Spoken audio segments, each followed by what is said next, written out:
Okay, it's 4 o'clock. Welcome to the March 19th, 2025 Public Works and Transportation Committee.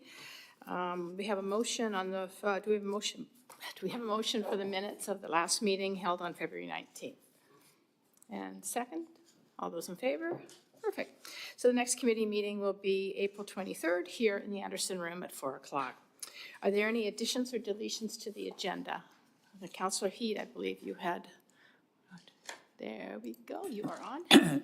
Yes, Madam Chair, and I did discuss this with you previously, but for the members of the committee, so they're aware, the additional items I'd like to be discussed here is parking around our Minaru Civic Building area, such as our pool, our fitness center, and the senior center. And although this is beyond our jurisdiction, but I think we should be aware of some of the complaints we get from Richmond residents on the second agenda item, and that's at Russ Baker Way, the airport, the flow of traffic, and I think members of council have received some correspondence with respect to some of the concerns around there with the bus lane and the HOV designated lanes, and more or less around identified them more specifically. Okay, so item number 4 will be the Minaru MCAL parking situation, and number 5 will be the Russ Baker Way bus lane. Okay, and Councillor Wolf, I believe you had something you wanted to add to. Thanks. Yeah, just two that I think are be brief. One, if staff have any verbal update on the collision with the Blundell overpass, like if there's any initial estimate of it being closed or what have you. And then the second one is I thought I'd bring it up, the State of the Environment report, which we used to do back in 1998 and 2001. I just wondered with the OCP renewal, if that's something that would kind of be fitting to do that at this stage or part of the OCP process. So that's Okay, so item number 6 would be a verbal update on the Blundell overpass strike today. And number 7 will be the State of the Environment report. Okay, is there any other additions or deletions to the agenda? Do I have a motion to accept the revised agenda? All those in favor? Okay, that's passed. Okay, so that takes us to item number 1, which is a review of the roads near the South Dyke Trail, and staff have a recommendation to monitor the situation and hear back from the public. Ms. Sonalia is going to come and join the table here. There we go. Oops, sorry. Do you have anything to add to your report? Thank you, Madam Chair. I do have one update to the report, and it is that the 30-kilometer-per-hour speed limit signs that Council endorsed have now been implemented in the London Princess neighborhood. Perfect. That's great. That's nice to get those up as quickly as possible. Does anybody have any questions of staff on this issue? I think Councillor McAnulty. Yeah, on Go the ahead. report? Yep. Yeah, just quickly, I'm not a member of the committee, but I noticed we were talking about dedicated bike lanes at being 1.8 meters. But on page 20, the comment about it, and I'm not sure how, what that referred to, the South Dyke Trail number 3 road, Finn Road, Garden City Road. From number 4 road to Finn Road to a 5 road, was that ever considered in terms of a bike lane? When I look at it, it says 12 to 21 million. I didn't, it looks like you're rebuilding Stevenson Highway. For that kind of money, is this realistic? So you're asking if staff looked at the number 4 road to number 5 road? Yeah, did we look at, then have we talked to Hub? Instead of going through the park all the time, we got the numbers of the people going through the park, and then we have the numbers of those riding on the road. And the people at Hub have been sending me emails and representatives of them about just wanting a line along the roads. They don't want the shoulders done, just so that they can ride and cyclists stay in this portion of the road and cars would carry on by. And obviously, if they are the appropriate width of lanes, like you did in Stephen Highway, you took 3.5 meters off the Stephen Highway. I figure you can probably get 12 inches or 18 inches on each side of the road on Finn Road. And the cyclists would, more importantly, would let the public and the drivers know that there isn't going to be some cycling along there. Okay. And people are going to use it. Should we get as staff to opposed- answer the question, if they've looked into that? Go ahead. Through the chair to Councillor McNulty, absolutely. I can start with the section that we reviewed in response to the referral, which is Finn Road, Number 3 Road, and Garden City Road that you mentioned. And our assessment resulted in the geometry of the existing pavement width being very narrow. It's a rural road, local standard, with a 6-meter pavement width, just enough for two-way traffic in opposing directions. So there isn't the space within the existing pavement to delineate those bike lanes, as you mentioned, without some roadworks that led to watercourse infills, and that's where those cost estimates are born from. With respect to the section out to Number 4 Road and Number 5 Road on Dyke Road, there's similar context and conditions with road geometry, and we haven't looked at the detailed costs associated with that, and we can certainly do that, but I suspect that the same challenges would arise. Do you have a follow-up question, Councillor McNulty? Well, I just hope we'd look at, I think it's worthwhile having the information to see where we're going on that. So if it's coming, I think it's, because the more routes we can provide, the better off we are. The cycling network is growing.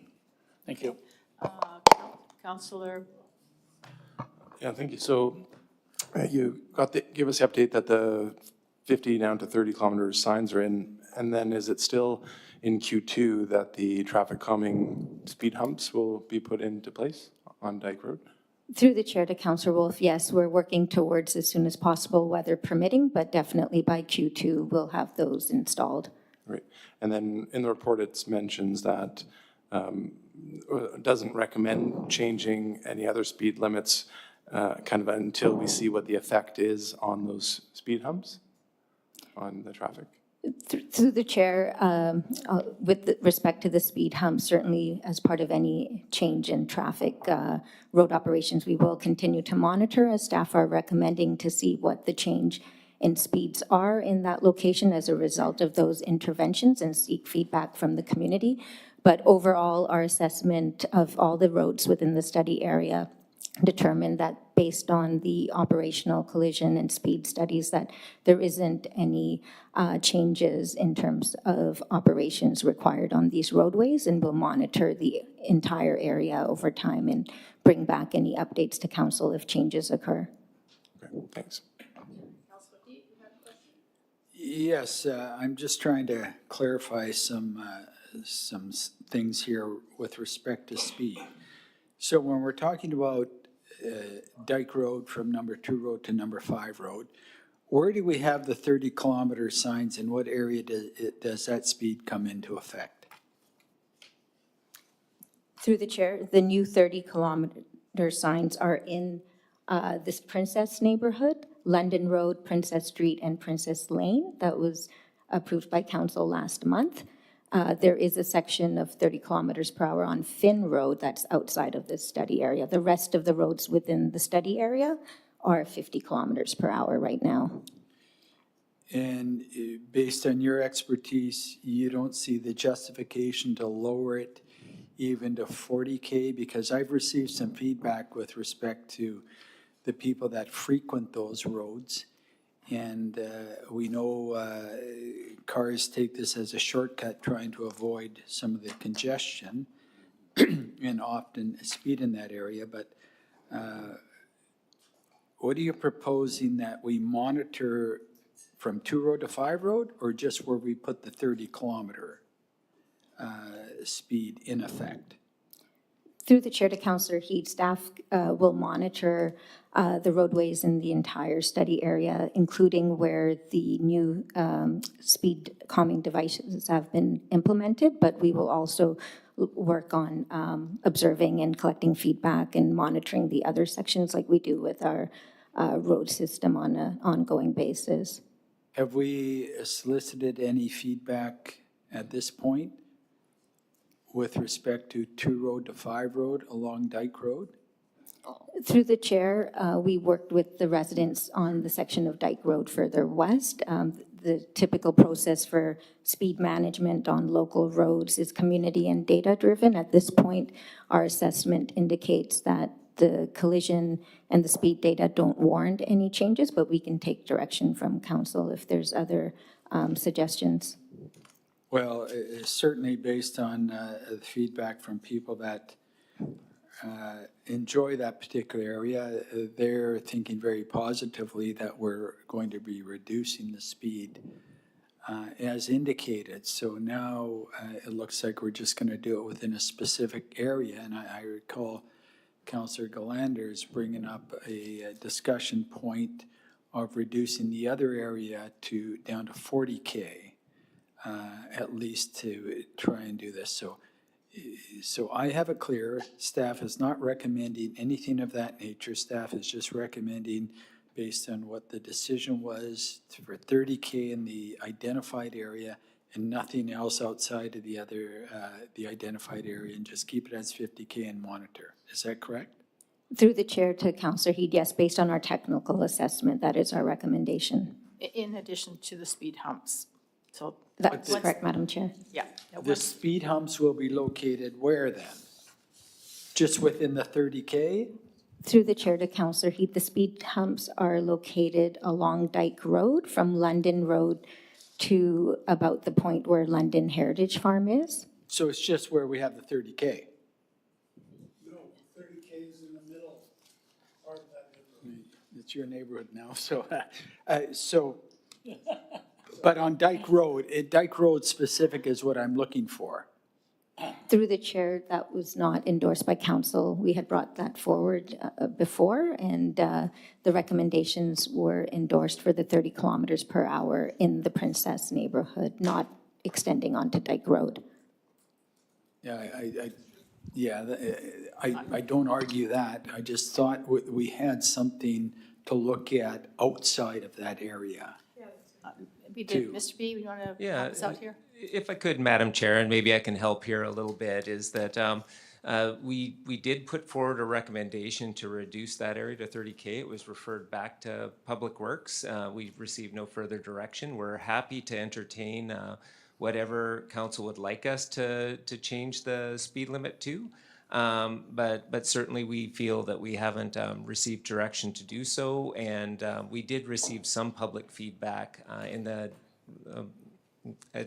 adjacent neighborhood that indicated they would like to see it to be 30K. But that's where we've left it. We're looking for direction from council in this regard. Could you correct me if I'm wrong? Were we not talking about putting a speed bump further east, like closer to 3 Road, and then have the ones at London and Princess?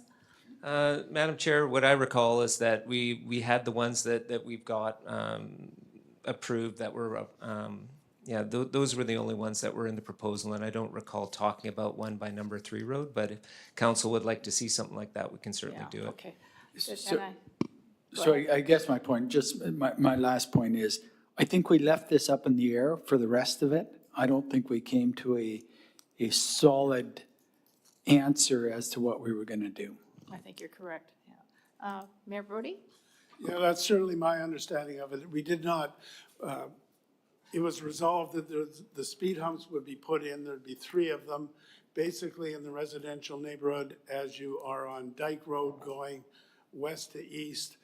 You come around the corner by the Ember Cafe, Ember Restaurant, there's one there, and then there's another one kind of midpoint, and then at the Eyestone House, the Heritage House, would be a third one as well.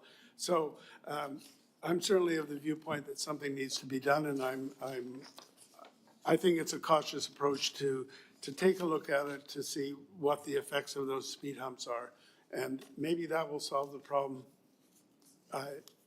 I think probably we'll end up suggesting it go to 40 at least, but we can wait on that. The thing I wanted to add to what we were talking about here is the issue of Moncton Street to London Road has been raised, and staff are saying basically you don't have any input to justify doing anything there. I'm not sure that I think we need to go to Moncton that far, but from Andrews Road to the residential, to the commercial area there, the small commercial area and whatever, I think we should have a second part of the motion to say, giving staff direction to consult with the residents as to whether they feel some speed calming should be introduced there. Right at Andrews, there is a speed bump. Is that enough? Or are they wanting to reduce the speed, say, to 40 or 30? So in due course, I'm going to suggest we add that. Okay, that's very good. Okay, why don't we go ahead and do that motion and then that amendment? Sorry, there we go. And then also if we get a seconder, then, If I can, move the recommendations. Yep. And add number 2. Yep. That staff be directed to consult with the residents regarding speed limits and other traffic calming needed in the section between Andrews and London. Andrews in London. Okay, Yep. perfect. And do we have a seconder for that? Perfect. Is there any discussion on that amendment? Seeing none, all those in favor? Any opposed? Okay, that's passed. Thank you very much for that, Mayor Brody.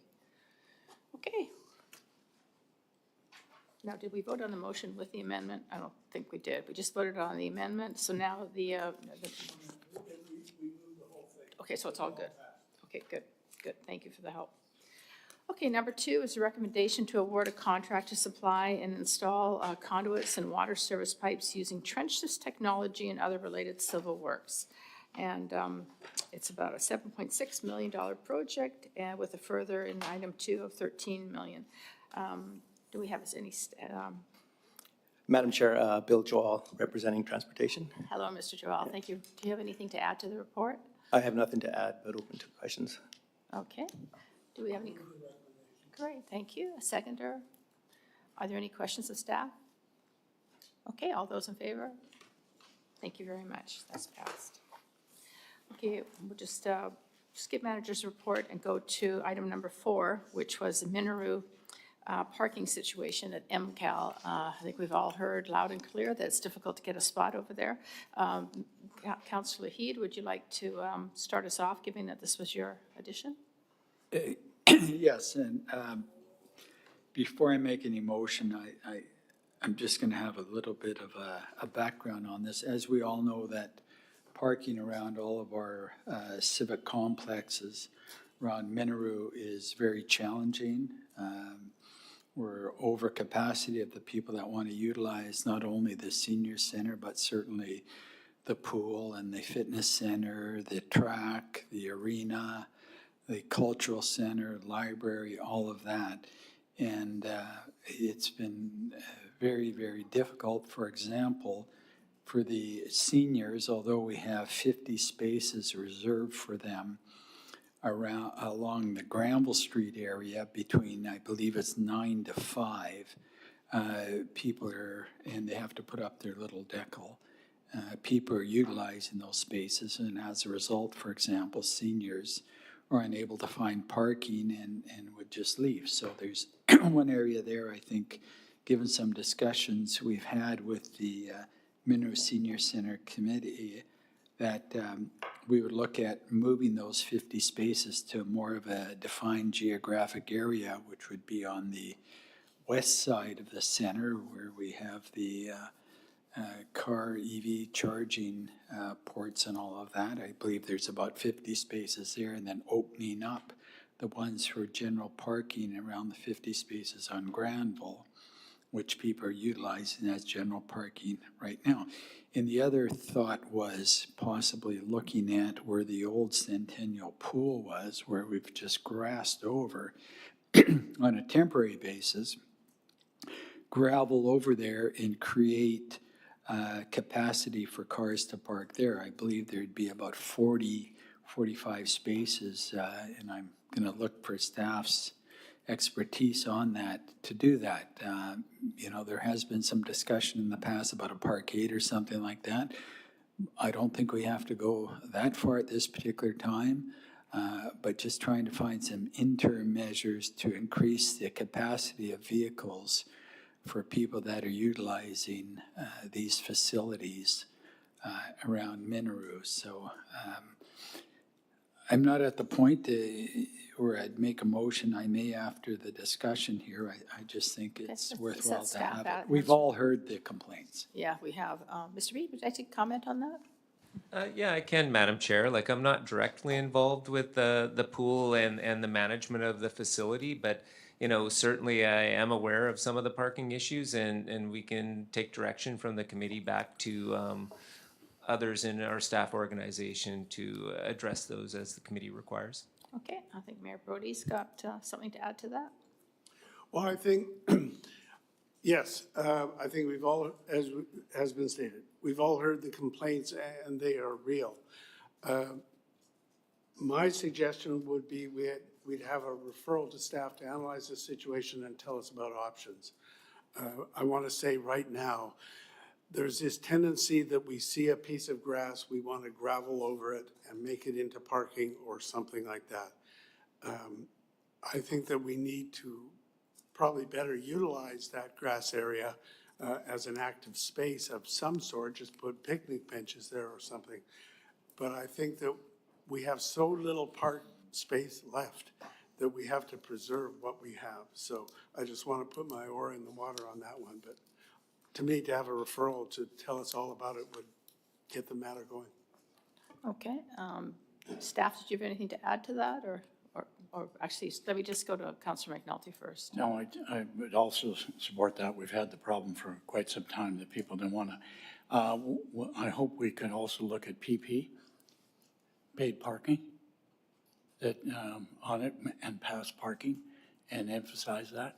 I think once you enforce parking over there, great place to write tickets to people that are utilizing and taking the parking spaces, if you ever go to the senior center and spend considerable time, are those that go to the pool and go to use other activities outdoor and stay there for considerable hours. So maybe it's time to look at PP as one of the options as well. Now, if you want to park in the parkade, free. You want to park on the front row and walk 50 meters to your swimming, PP, paid parking. Book it in for an hour or whatever you're going to do.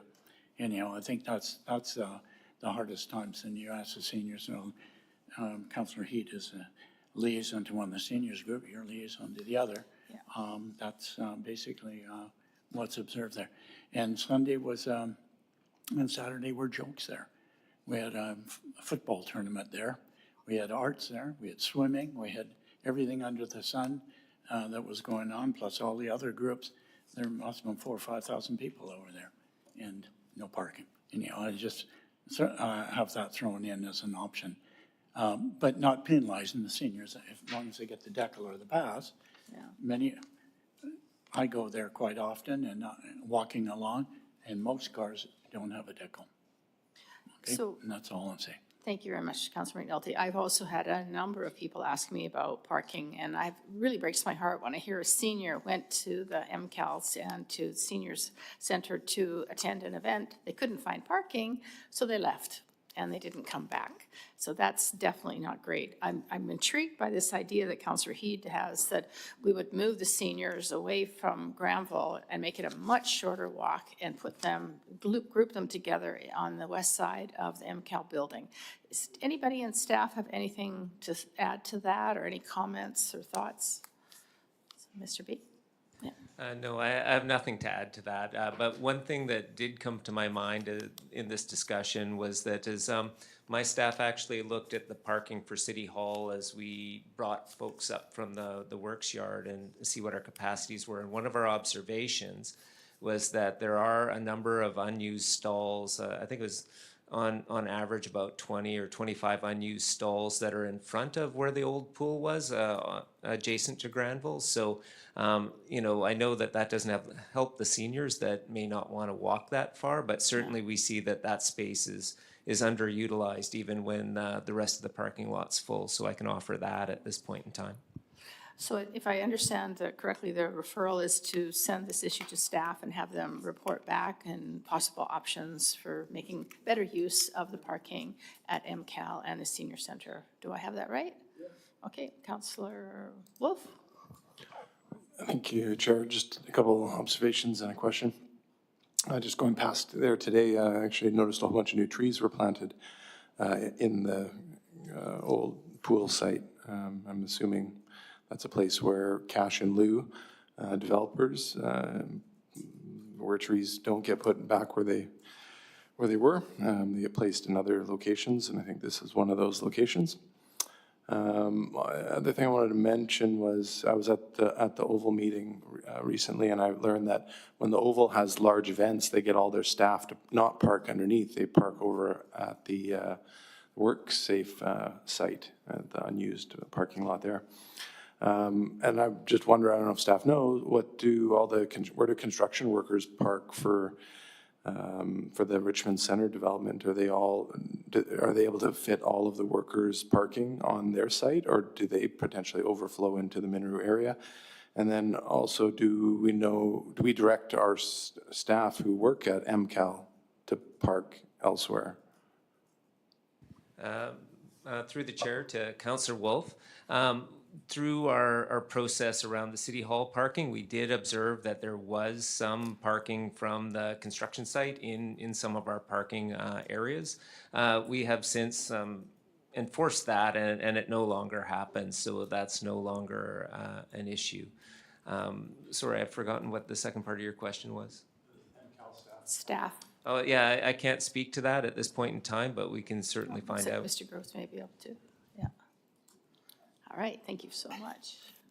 Through the chair to Councillor Wolf, staff primarily park on the peripheral behind the scenes areas, so behind Gateway Theatre and that type of thing. And alternatively, as Lloyd has mentioned, staff Monday to Friday, we park on the second floor of the parkade.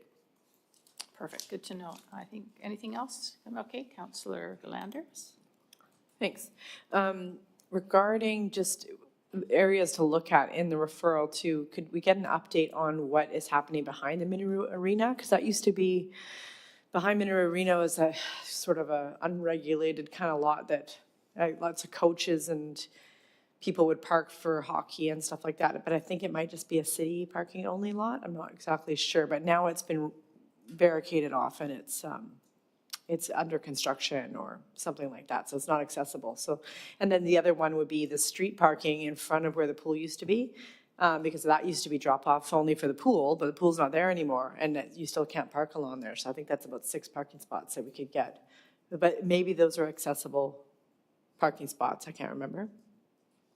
I don't, through the chair to Councillor Glanders, I don't recall what the status of those parking spots is. We could certainly have a look at it. And the parking stalls you're talking about along the north boundary of the lot that is the ice center and stuff, that is 3-hour parking. I believe I go by there quite regularly, but also I noticed the other day that, the ice shavings or snow or whatever that comes off the Zamboni seems to be piled up there during this time period. And Yeah, I thought I saw it roped off and that there was some sort of construction going on, but I wasn't sure if those were available spots. And maybe because those have been roped off, it makes the situation worse everywhere else. And then also, would we be looking at possibilities of larger capital projects in this referral? Like adding floors onto the library parking lot or doing another parkade somewhere else? In a perfect world, I would love to see a parkade somewhere very close to MCAL. But this referral, as it sits right now, is just to analyze the existing options for parking in various areas around MCAL and the arena. Shuffle them around. So I think if we're going to make a motion on a capital project, we probably need to make that separate from this referral. Okay, so basically the referral is for staff to analyze the parking at MCAL and arena areas and come back with options for improvement. To have a mover and a seconder. Perfect. All those in favor? All those opposed? Okay, that's passed. Thank you very much, everybody. Great conversation and great questions. The next one was Russ Baker Way bus lane traffic. Councillor Heed, did you want to inform us what that was about? Yeah, all of us have received the complaint letters with respect to this over the last year or so. And I do have to drive that, and it's mainly during the AM rush hour the concern is, and people that I've spoken to with respect that have submitted some of their concerns to us. It's the AM rush hour. And specifically, I understand this is under the Airport Authority's jurisdiction, but I'm looking at whatever we can to have a discussion with them, because it's the people of Richmond that are, most of them, that are causing or not only causing the problems, but certainly bringing forward some of the problems and frustrations that they express each and every day. And it's related to the markings around the bus lane only and the HOV lane, specifically the signage and the road markings, and then the ongoing problem of the lack of enforcement in the HOV lane, but that's been Why don't we a ask common staff if issue. they have any comments on this and find out if this is like a referral motion or maybe just a memo that could come back from staff. Madam Chair, we have reached out to YVR, as Councillor Heed mentioned, it's under their jurisdiction to review the conditions of the pavement marking. There are spots where they're faded, and to see what the conditions are and to get back to us on their timing to refresh those conditions and assess the signage related to the HOV markings as well. At the same time, as it is enforcement related with respect to the HOV lane usage, we have also consulted with the Richmond RCMP about this matter. Okay, so maybe we just provide an update and send that out to all of council. Absolutely. Thank you very much. Good enough? Okay. So no action on that other than that. Number 6 is the Blundell overpass got nailed by a lumber truck, I understand. Does staff have any information on that? Madam Chair, yes, we can advise that there was a transport unit with Alberta plates. The company was Pioneer, and they were transporting what appeared to be a construction trailer. They were heading southbound on Highway 99. There was a pilot car in front and a pilot car in the rear. The trailer hit the Blundell overpass. They hit the bottom part of it. There was quite a bit of wood from hitting the top of the construction trailer. It appeared to be a construction trailer. Scattered debris on the road that was quickly cleaned up. It is a Ministry of Transportation overpass, so their staff responded along with the RCMP. The pilot car in the rear had a broken windshield from the wood debris, and the vehicle pulled over near the highway, near the Steeson Highway overpass, and was attended to by the RCMP. The area was cleaned up. There seems to be small damage done to the Blundell overpass underneath that they are continuing to assess, but it appears to be just scuff marks, slight crack, but still able and safe for the public to use at this time. So the overpass is still open and everybody's able to use it, so that's good. And after the Ministry of Transportation does an assessment, I would imagine you'll have a report to come back to us? We can bring a report back or a memo if you want further information on Or a that. memo, yeah, good enough. Perfect, that's good.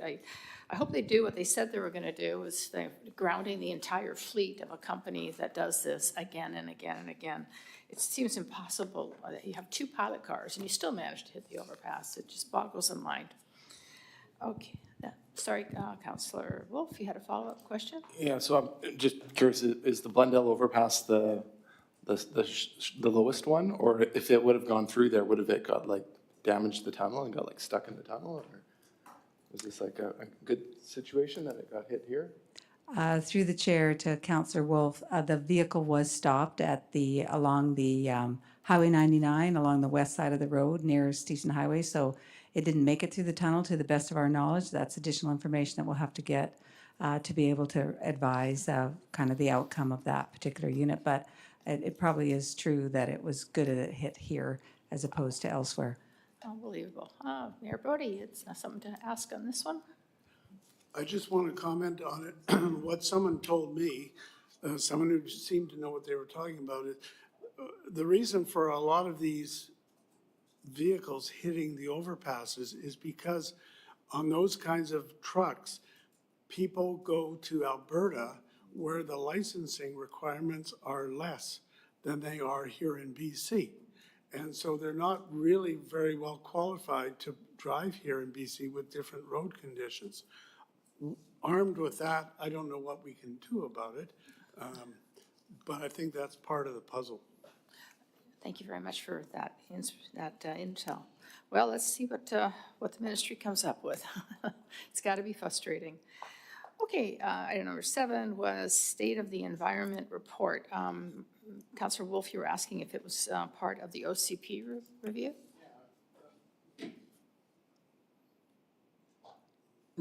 Just a little history here. So it used to be that many municipalities, the province used to do State of the Environment Report. It was a little bit more thorough and also not all just glossy greenwashing good stuff. It would also highlight things where there was bad progress or negative effects because this was identified in the data.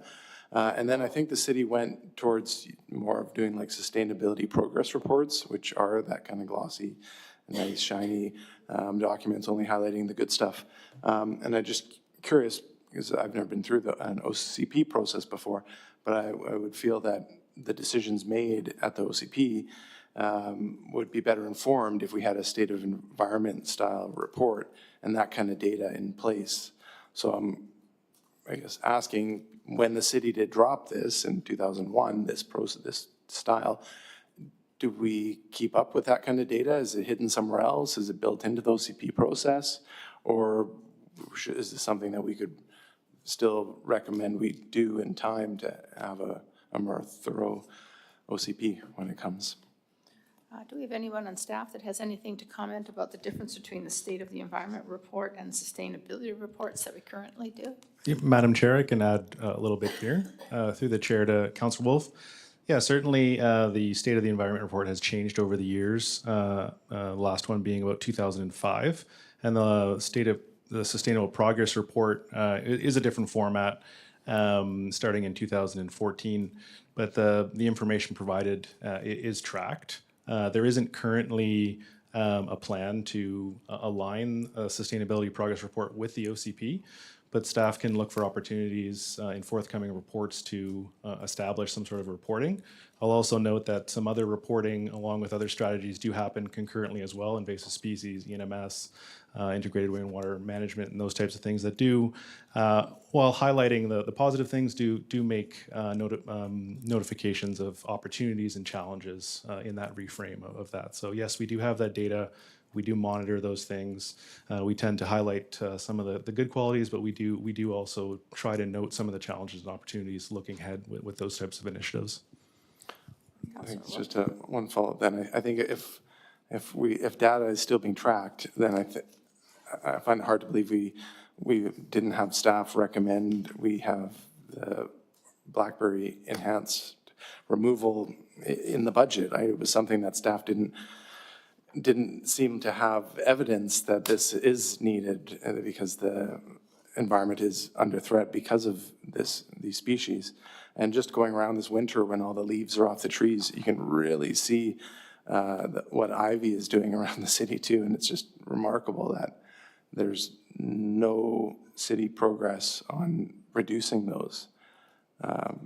So I'm sure it's being tracked, and yes, there's a number of strategies that overlap, but boy, it's going to be hard to approve an official community plan. If I can suggest, Councillor Wolf, why don't you meet with staff and work through it and possibly come to committee or council in general with a motion if you feel it's warranted.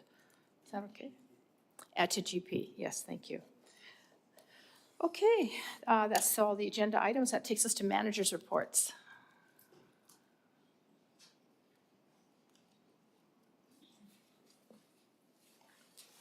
Thank you very much.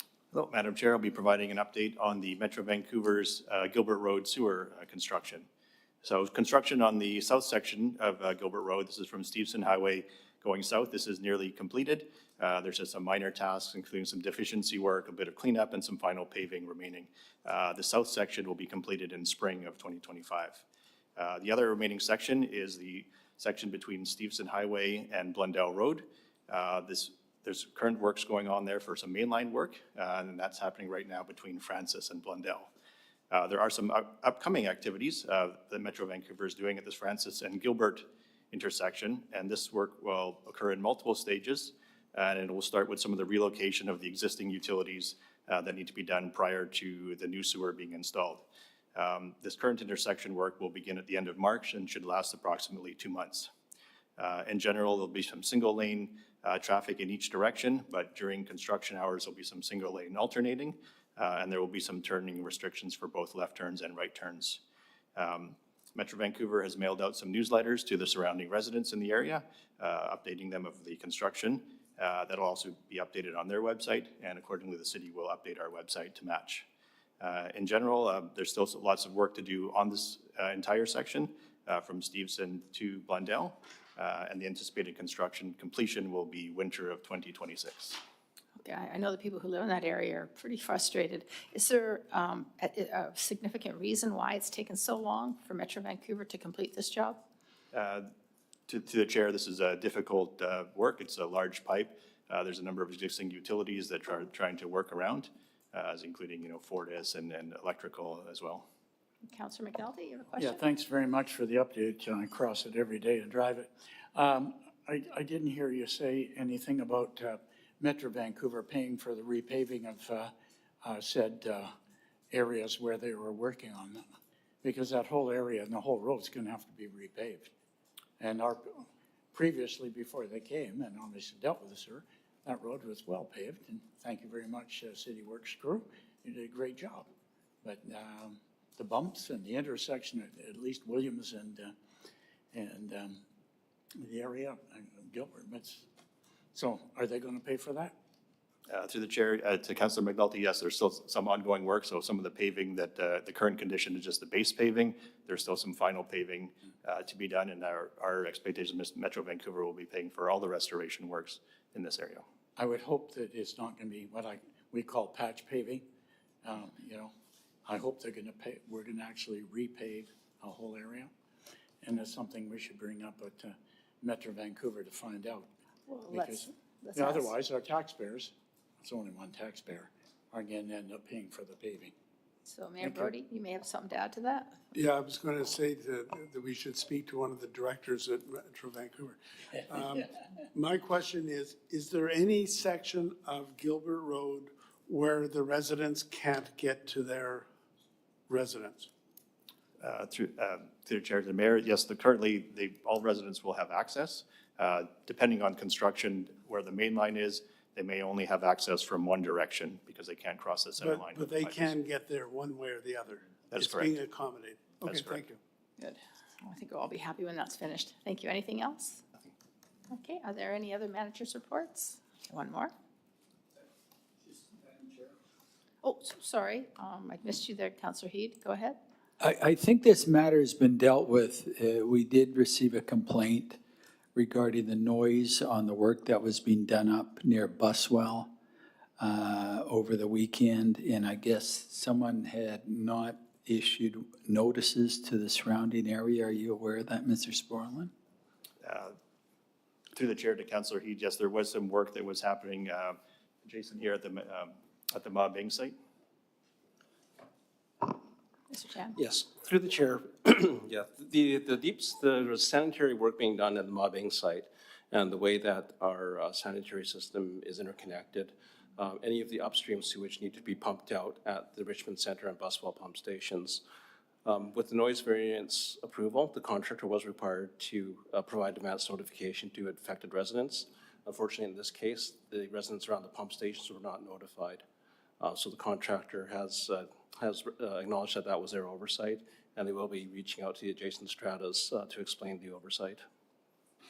And hopefully an apology. Thank you. Yes. Yeah, right you are. Mayor Brody? Didn't it go longer than you expected as well? Through the chair to the mayor, yes, it did. The contractor encountered some difficulties with the rain causing some sloughing of the excavation, and there were also some issues with the prefabricated parts not fitting.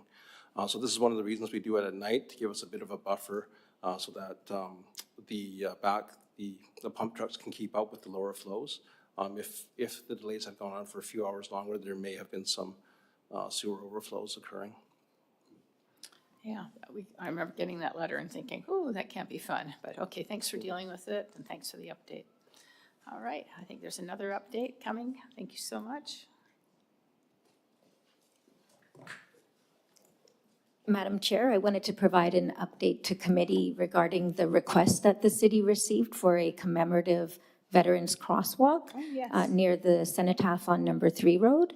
As part of staff's review, we've invited community members that are involved in the annual Remembrance Day ceremony to participate in an open house.